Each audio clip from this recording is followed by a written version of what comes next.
Atenção, está no ar a Rádio Libertadora. I have a dream. Assim sendo, declaro vaga a presidência da República. Começa agora o Hoje na História de Ópera Mundi.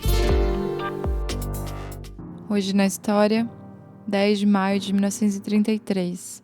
Nazistas queimam um livro de autores judeus na Alemanha. Na noite de 10 de maio de 1933, em Berlim, estudantes nazistas acompanharam, brandindo archotes, 2 caminhões repletos de livros da porta de Brandemburgo até a Praça da Ópera. Ali, a despeito do aguaceiro que caía, descarregam o conteúdo dos caminhões e organizam um auto de fé ritual de textos judeus nefastos. 20.000 livros são queimados. Entre os autores de livros atirados à fogueira figuravam Heinrich Heine, Karl Marx, Sigmund Freud, Albert Einstein, Franz Kafka, Stefan Zweig e a biografia do compositor Felix Mendelssohn Bartholdy. Presente na manifestação, Joseph Goebbels, ministro da propaganda do Terceiro Reich, denuncia num discurso radiofundido o mau espírito do passado e conclama os estudantes a lutarem para que o espírito alemão triunfe definitivamente numa Alemanha despertada como nunca. Manifestações similares, cuidadosamente planificadas, tiveram lugar do mesmo momento em outras cidades alemãs, com a presença de policiais e bombeiros. Era a culminação de uma campanha de depuração desencadeada nas semanas precedentes nas universidades contra os professores judeus ou aqueles simplesmente hostis ao regime nazista. As obras de artistas degenerados como Van Gogh, Picasso, Matisse, Cézanne e Chagall são de resto banidas dos museus. Buchverbrennung significa em alemão queima de livros. É um termo muitas vezes associado à ação propagandística dos nazistas organizada entre 10 de maio e 21 de junho de 1933, poucos meses depois da chegada ao poder de Adolf Hitler. Tudo que fosse crítico ou desviasse dos padrões impostos pelo regime nazista foi destruído. Centenas de milhares de livros foram queimados no auge de uma campanha iniciada pelo Diretório Nacional de Estudantes.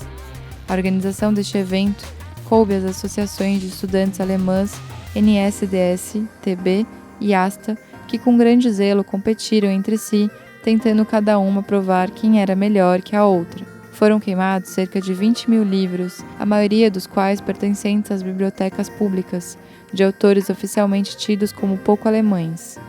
O poeta nazista Hans Schoss foi um dos que justificou a queima, com a necessidade de purificação radical de literatura alemã de elementos estranhos que possam alienar a cultura alemã. Oskar Maria Graf não foi incluído na lista de autores com obras queimadas. Para seu espanto, seus livros não foram banidos e até foram recomendados pelos nazistas. Em resposta, publicou um artigo intitulado Verbrecht mich, Queimem-me, no jornal de Viena Arbeiter-Zeitung. Em 1934, seu desejo foi tornado realidade e os seus livros foram também banidos. A opinião pública e a intelectualidade alemã ofereceram pouca resistência à queima. Editoras e distribuidoras reagiram com oportunismo, enquanto a burguesia tomou distância, passando a responsabilidade aos universitários.